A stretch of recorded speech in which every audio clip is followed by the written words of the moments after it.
संक्रांत विशेष बनवूया कुरकुरीत तिळाची चिक्की. चिक्की चिवट न व्हावी त्यासाठी सर्व टिप्ससह मी चॅनलवर अपलोड केलेला आहे. व्हिडिओ नक्की पहा.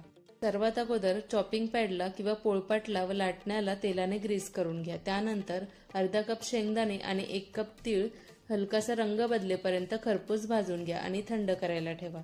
शेंगदाणे थंड झाले की त्याच्यावरची साल काढून अशा पद्धतीने प्लास्टिकच्या पिशवीमध्ये घालून ते लाटून घ्या आणि त्याचे बारीक तुकडे करून घ्या.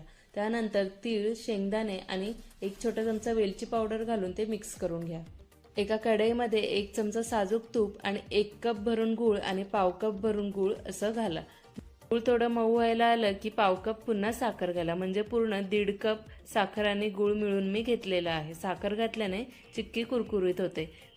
पाकाला फेस यायला लागले आणि रंग डार्क झाला की समजायचं कडक आपला पाक तयार झालेला आहे. तीळ शेंगदाण्याचं मिश्रण घालून मिक्स करून घेऊया आणि चिक्की तयार करून घेऊ.